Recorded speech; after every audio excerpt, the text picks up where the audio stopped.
We will develop 7 high-speed rail corridors. Tamil Nadu, पश्चिम बंगाल, असम और पुडुचेरी में 2026 में विधानसभा चुनाव होने वाले हैं, लिहाजा इस बार बजट में इन राज्यों पर खासा ध्यान दिया गया। इनमें से सिर्फ असम में भाजपा सरकार है, जबकि तमिलनाडु में डीएमके, बंगाल में तृणमूल कांग्रेस और केरल में लेफ्ट की सरकार है। और यही वजह है कि केंद्र सरकार ने 7 नए हाई स्पीड रेल कॉरिडोर का ऐलान किया है। इनमें वाराणसी से Siliguri high speed rail corridor शामिल है, जो राज्य में विकास और इंफ्रास्ट्रक्चर को मजबूत करने की दिशा में महत्वपूर्ण कदम माना जा रहा है। बजट में पश्चिम बंगाल के डांकुनी से गुजरात के सूरत तक नई समर्पित फ्रंट कॉरिडोर बनाने का प्रस्ताव रखा गया है, जो पूर्वी और पश्चिमी भारत के बीच माल ढुलाई को तेज और सस्ता बनाएगा। इसके साथ ही अगले 5 साल में 20 नए राष्ट्रीय जलमार्गों को परिचालन करने की योजना है, जिससे पर्यावरण अनुकूल कार्गो मूवमेंट को बढ़ावा मिलेगा और पश्चिम बंगाल जैसे नदी प्रधान राज्य को विशेष लाभ होगा।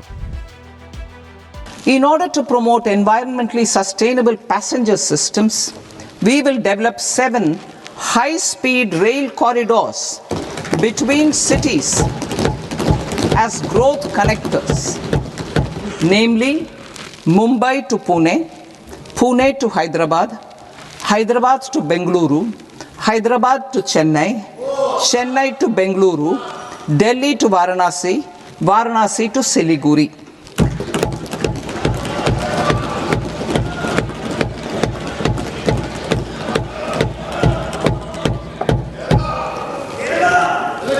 Financial sector.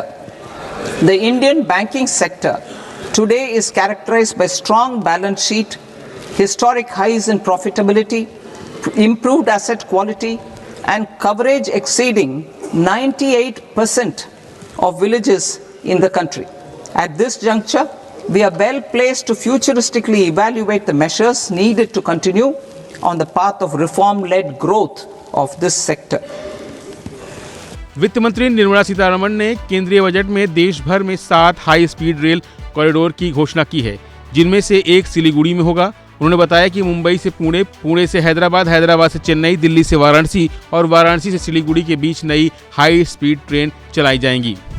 High speed rail corridor का ऐलान कर वित्त मंत्री ने बंगाल की जनता को बड़ा संदेश दे दिया है। पश्चिम बंगाल को पहले ही जनवरी में पीएम मोदी ने कुल 10 ट्रेनों की सौगात भी दी थी।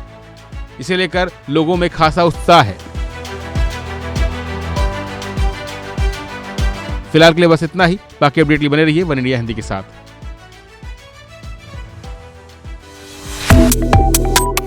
Subscribe to One India and never miss an update.